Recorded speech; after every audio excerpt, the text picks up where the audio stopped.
Hello friends. स्वागत है आपका हमारे YouTube चैनल आर के हिंदी कहानियों में। आज की कहानी है एक साथी की तलाश। शाम गहरा रही थी, सर्दी बढ़ रही थी, पर मधुप बाहर कुर्सी पर बैठे शून्य में टकटकी लगाए न जाने क्या सोच रहे थे। सूरज डूबने को था। डूबते सूरज की रक्तिम रश्मियों की लालिमा में रंगे बादलों के छितरे हुए टुकड़े नीले आकाश में तैर रहे थे। उनकी स्मृति में भी अच्छी बुरी यादों के टुकड़े कुछ इसी प्रकार तैर रहे थे। 2 दिन पहले ही वो रिटायर हुए थे। 35 सालों की आपाधापी व भाग दौड़ के बाद आराम या विराम पता नहीं, पर अब क्या। विदाई समारोह के बाद घर आते हुए वो यही सोच रहे थे। जीवन की धारा अब रास्ता बदलकर जिस रास्ते पर बहने वाली थी, उसमें वो अकेले कैसे तैरेंगे। साहब, सर्दी बढ़ रही है, अंदर चलिए, बिरुआ कह रहा था। अपने आप में खोए मधुप चौंक गए। हाँ चलो, और वो उठ खड़े हुए।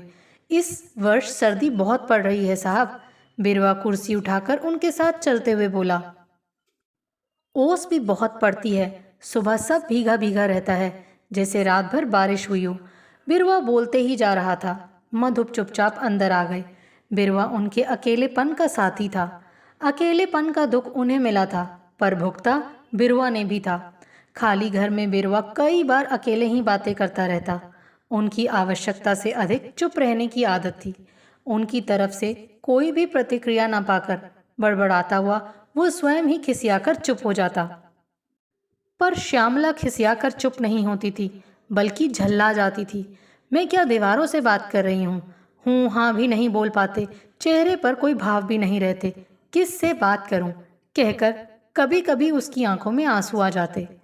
उनकी आवश्यकता से अधिक चुप रहने की आदत श्यामला के लिए इस कदर परेशानी का सबब बन गई थी कि वो दुखी हो जाती थी। उनकी संवेदनहीनता, स्पंदनहीनता की ठंडक बर्फ की तरह उसके पूरे व्यक्तित्व को ही झुलसा रही थी।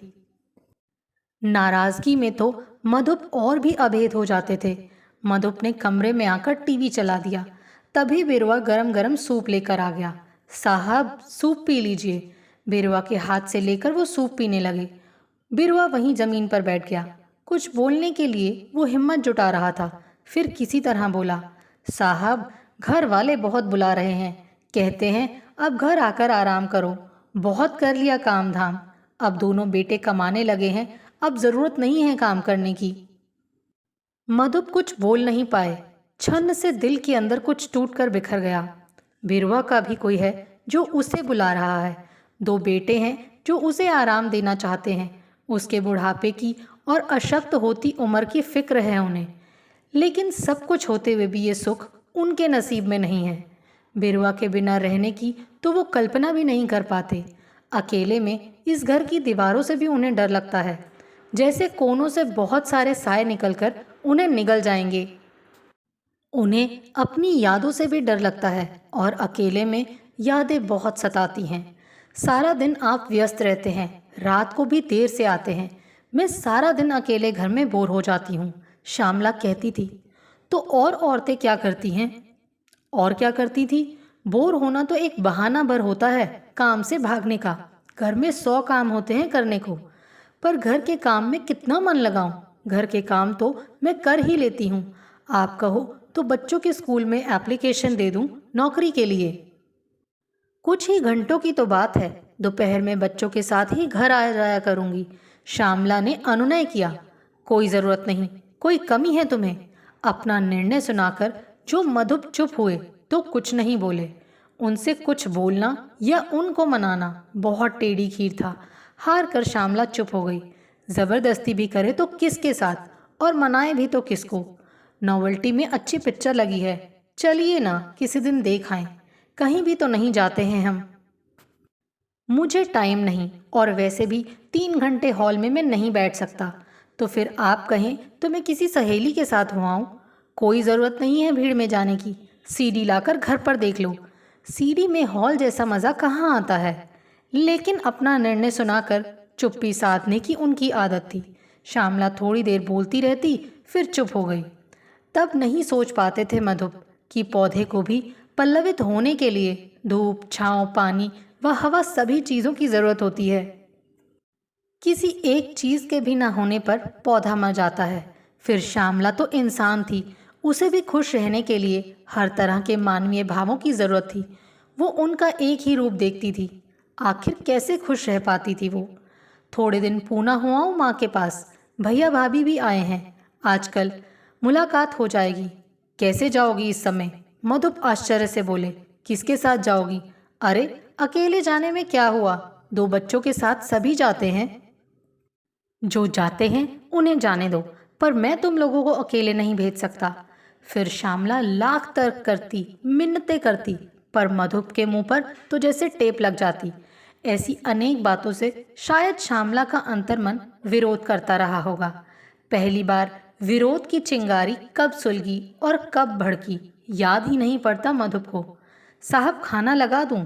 बिरवा कह रहा था। भूख नहीं है बिरवा, अभी तो सूप पिया।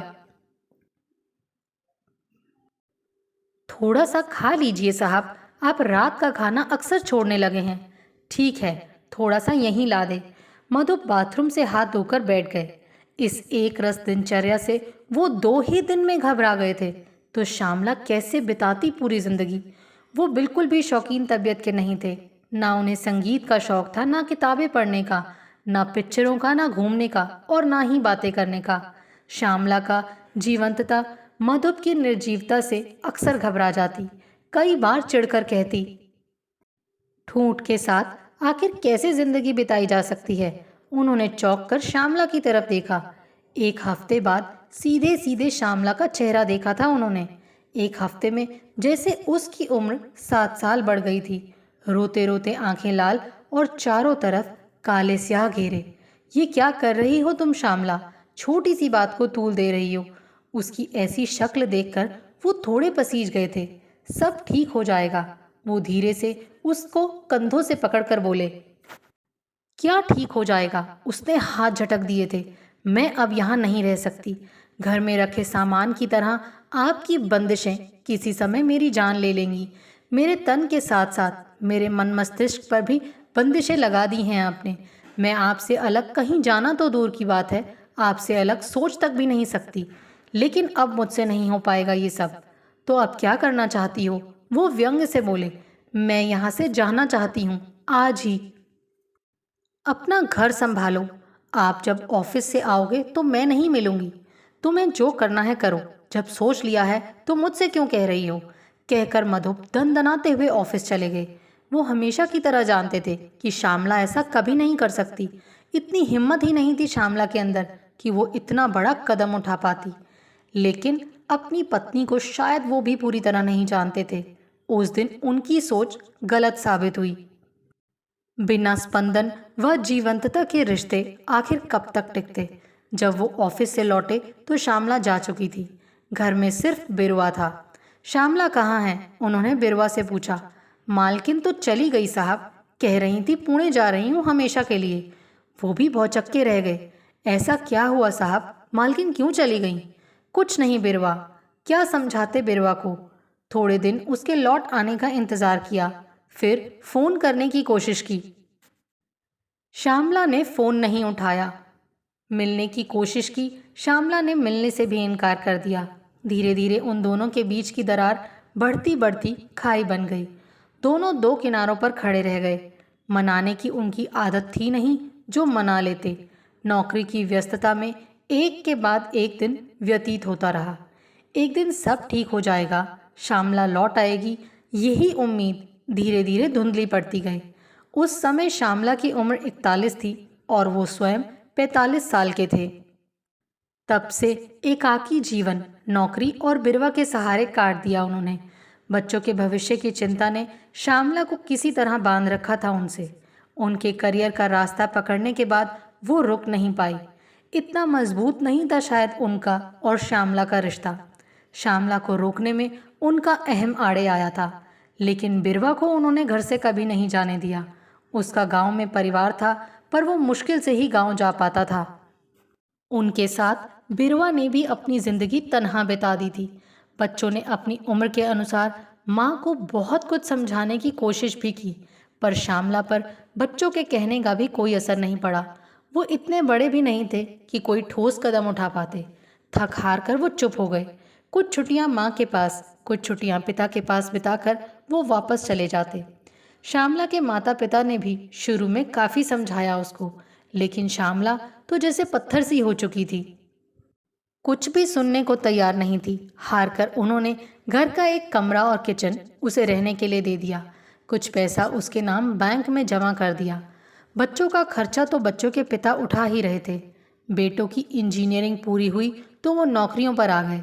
आजकल एक बेटा मुंबई और एक जयपुर में कार्यरत था। बेटों की नौकरी लगने पर वो जबरदस्ती माँ को अपने साथ ले गए। वो कई बार सोचते, श्यामला उनके साथ अकेलापन महसूस करती थी। तो क्या अब नहीं करती होगी? ऐसा तो नहीं था कि उन्हें श्यामला या बच्चों से प्यार नहीं था, पर चुप रहना या शौक विहीन होना उनका स्वभाव था। अपना प्यार वो शब्दों से या हाव भाव से ज़्यादा व्यक्त नहीं कर पाते थे, लेकिन वे संवेदनहीन तो नहीं थे। प्यार तो अपने परिवार से वो भी बहुत करते थे। उनके दुख से चोट तो उनको भी लगती थी। श्यामला के अलग चले जाने पर भी उसके सुख दुख की चिंता तो उन्हें तब भी सताती थी। दोनों बेटों ने प्रेम विवाह किए। दोनों के विवाह एक ही दिन श्यामला के मायके में ही संपन्न हुए। हालांकि बच्चों ने उनके पास आकर उन्हें सब कुछ बताकर, उनकी राय मानकर उन्हें पूरी इज्जत बख्शी, पर उनके पास हाँ बोलने के सिवा चारा भी क्या था। बिना माँ के वो अपने पास से बच्चों का विवाह करते भी कैसे? उन्होंने भी सहर्ष हामी भर दी। जो भी उनसे आर्थिक मदद बन पड़ी उन्होंने बच्चों की शादी में की, और 2 दिन के लिए जाकर शादी में परायों की तरह शरीक हो गए। जब से श्यामला बच्चों के साथ रहने लगी थी, वो उसकी तरफ से कुछ निश्चिंत हो गए थे। बेटों ने उन्हें भी कई बार अपने पास बुलाया, पर पता नहीं उनके कदम कभी क्यों नहीं बढ़ पाए। उन्हें हमेशा लगा कि शायद उन्होंने बच्चों के पास जाना शुरू किया तो कहीं श्यामला वहाँ से भी ना चली जाए। वो उसे फिर इस उम्र में घर से बेघर नहीं करना चाहते थे। बच्चे शुरू शुरू में कभी कभार उनके पास आ जाते थे, फिर धीरे धीरे वो भी अपने परिवार में व्यस्त हो गए। वैसे भी माँ ही तो सेतु होती है बच्चों को बांधने के लिए, वो तो उन्हीं के पास थी। मधुप सोचते, उनके स्वभाव में यदि निर्जीवता थी तो श्यामला तो जैसे पत्थर हो गई थी। क्या कभी श्यामला को इतने सालों का साथ, उनका संसर्ग, स्पर्श नहीं याद आया होगा? ऐसे ही अनेक बातें सोचते सोचते न जाने कब नींद ने उन्हें आ घेरा। अतीत में भटकते मधुप को बहुत देर से नींद आई थी। सुबह उठे तो सिर बहुत भारी था। नित्य कर्म से निपटकर मधुप बाहर बैठ गए। बिरवा वहीं नाश्ता दे गया। साहब, बिरवा झिझकता हुआ बोला, एक बार मालकिन को मना लाने की कोशिश कीजिए। हम भी कब तक रहेंगे? अपने बाल बच्चों, परिवार के पास जाना चाहते हैं। आप अकेले कैसे रहेंगे? अगर हो सके तो आप ही मालकिन के पास चले जाइए। उन्होंने चौंक कर बिरवा का चेहरा देखा, पर इस बार बिरवा रुकने वाला नहीं है। वो जाने के लिए कटिबद्ध है। देर सबेर बिरवा अब अवश्य चला जाएगा। कैसे और किसके सहारे काटेंगे वो अब बाकी की जिंदगी?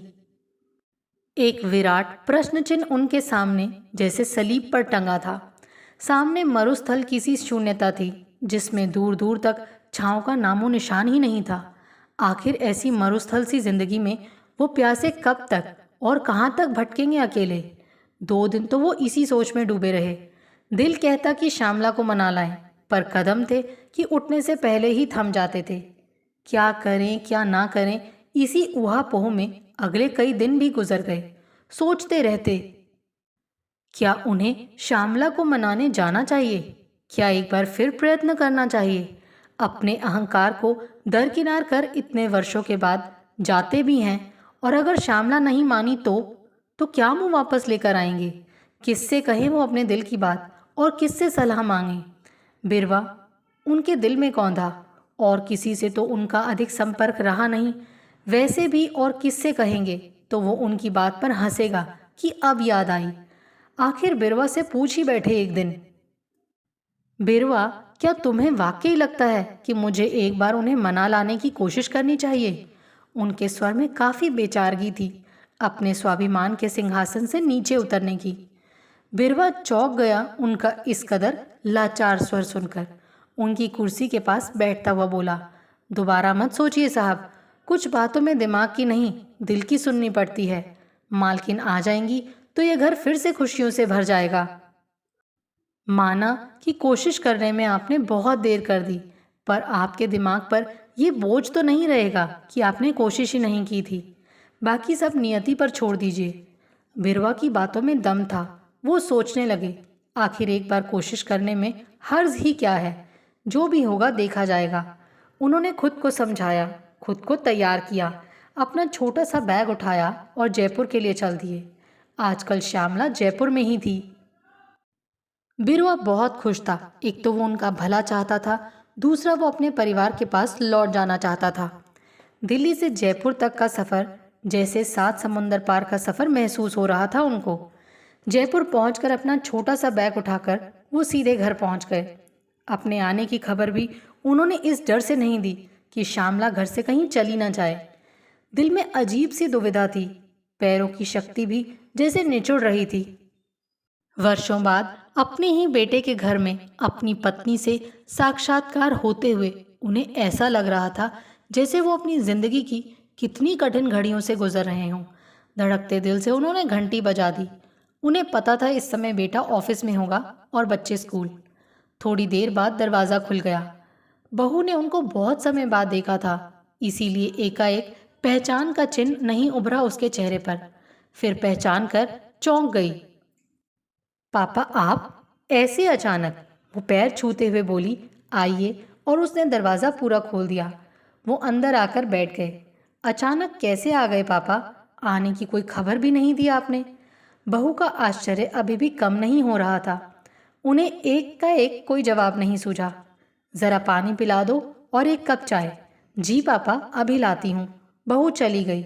उन्हें लगा अंदर का पर्दा कुछ हिला, शायद श्यामला रही होगी, पर श्यामला बाहर नहीं आई। वो निरर्थक उम्मीद में उस दिशा में ताकते रहे। तब तक बहू चाय लेकर आ गई। श्यामला कहाँ है? चाय का घूंट भरते हुए वो धीरे से बोले, अंदर हैं। बहू भी उतने ही धीरे से बोलकर अंदर चली गई। थोड़ी देर बाद बहू बाहर आई। पापा, मैं ज़रा काम से जा रही हूँ, फिर बंटी को स्कूल से लेती हुई आऊँगी। फिर अंदर की तरफ नज़र डालती हुई बोली, आप तब तक आराम कीजिए, लंच पर लक्ष्य भी घर आते हैं। कहकर वो चली गई। वो जानते थे बहू जानबूझकर इस समय चली गई घर से, लेकिन अब वो क्या करे? श्यामला तो बाहर भी नहीं आ रही, बात भी करें तो कैसे? इतने वर्षों बाद अकेले घर में उनका दिल श्यामला की उपस्थिति में अजीब से कौतूहल से धड़क रहा था। थोड़ी देर तो वो वैसे ही बैठे रहे, अपनी घबराहट पर काबू पाने का प्रयत्न करते रहे। फिर उठे और अंदर चले गए। अंदर एक कमरे में श्यामला चुपचाप खिड़की के सामने बैठी खिड़की से बाहर ही देख रही थी। श्यामला, उसे ऐसे बैठे देखकर उन्होंने धीरे से पुकारा। सुनकर श्यामला ने पलट कर देखा। इतने वर्षों बाद मधुप को अपने सामने देखकर श्यामला तो जैसे जड़ हो गई। समय तो जैसे पल भर के लिए स्थिर हो गया। आंखों में प्रश्न सलीब की तरह टंगा हुआ था। क्या करने आए हो अब? आप? वो प्रत्यक्ष बोली। हाँ श्यामला, मैं। इतने वर्षों बाद उसे देखकर वो एकाएक कातर हो गए थे। तुम्हें लेने आया हूँ, वो बिना किसी भूमिका के बोले। वापस चलो, मुझसे जो गलती हुई है उसके लिए मुझे क्षमा कर दो।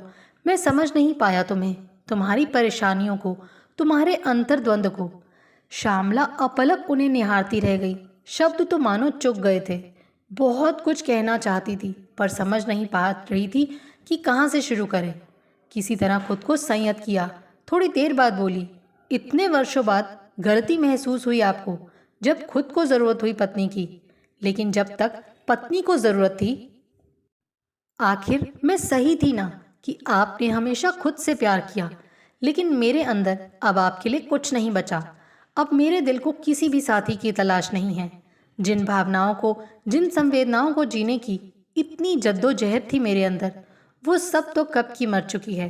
फिर अब क्यों आपके बाकी के जीवन का साधन बनकर? मुझे अब आपकी ज़रूरत नहीं है। मैं अब नहीं आऊँगी। नहीं श्यामला, मधुप ने आगे बढ़कर श्यामला की दोनों हथेलियां अपने हाथों में थाम ली।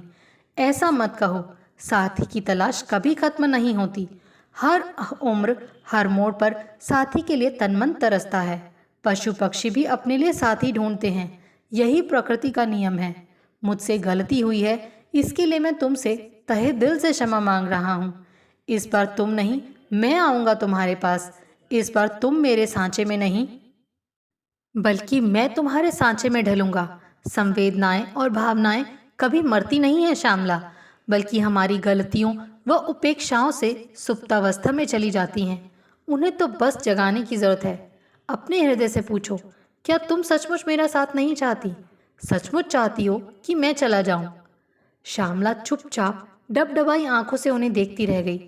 कितने बदल गए थे मधुप। समय ने, अकेलेपन ने उन्हें उनकी गलतियों का एहसास करा दिया था।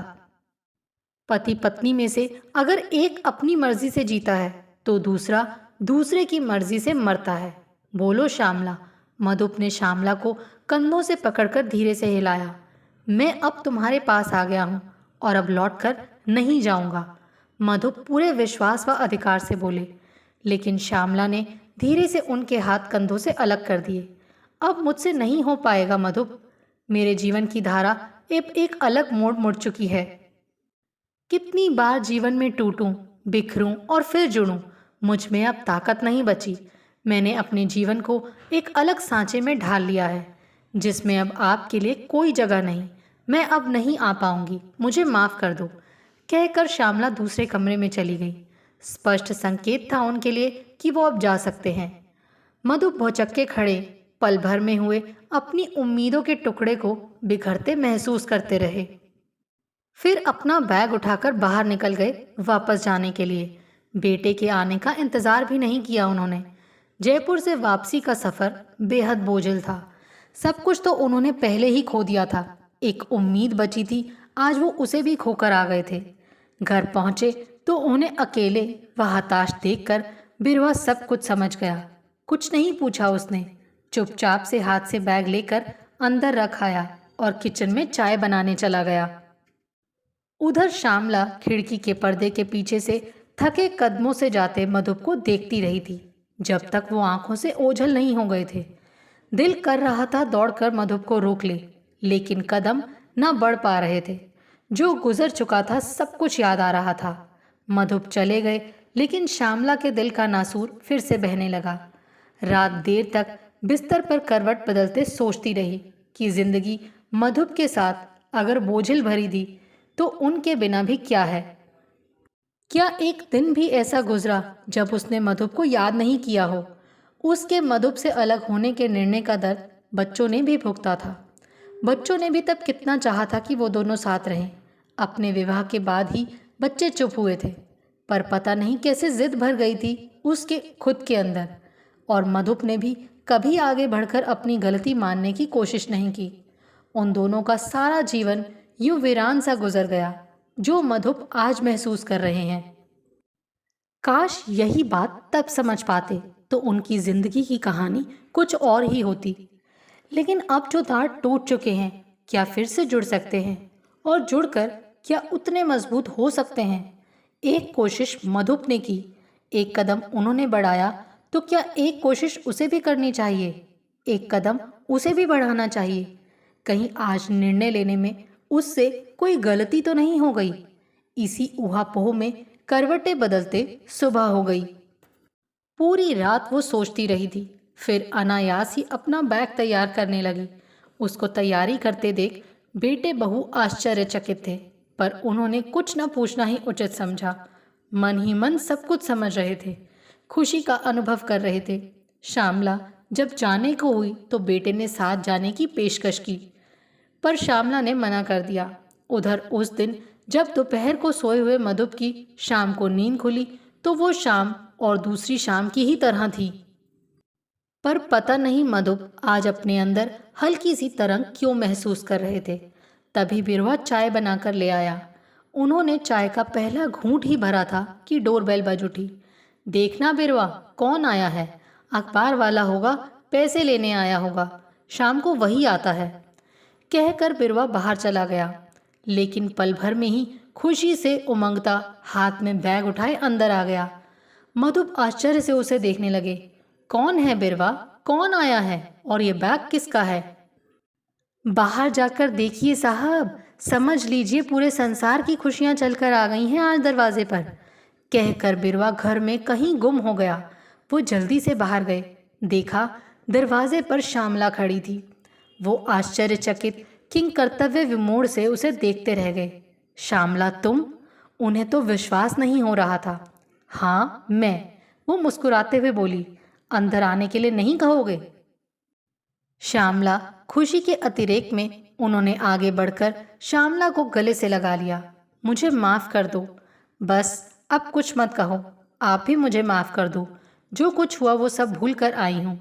दोनों थोड़ी देर एक दूसरे को गले लगाए ऐसे ही खड़े रहे। तभी पीछे कुछ आवाज़ सुनकर दोनों अलग हुए। मुड़कर देखा तो बिरवा फूलों के हार लिए खड़ा था। मधुप और श्यामला दोनों हंस पड़े। आज तो बहुत खुशी का दिन है साहब। हाँ बिरवा, क्यों नहीं, आज मैं तुम्हें किसी बात के लिए नहीं रोकूंगा, कहकर मधुप श्यामला की बगल में खड़े हो गए और बिरवा ने उन दोनों को एक एक हार थमा दिया। दोनों आज खुशी का हर पल जीना चाहते थे। बहुत वक्त गवा चुके थे, पर अब नहीं, बस अब और नहीं। आपको हमारी ये कहानी कैसी लगी, प्लीज़ कमेंट करके ज़रूर बताइए। अगर आप इस चैनल पर नए हैं तो इसे सब्सक्राइब करें और शेयर करें। Thank you.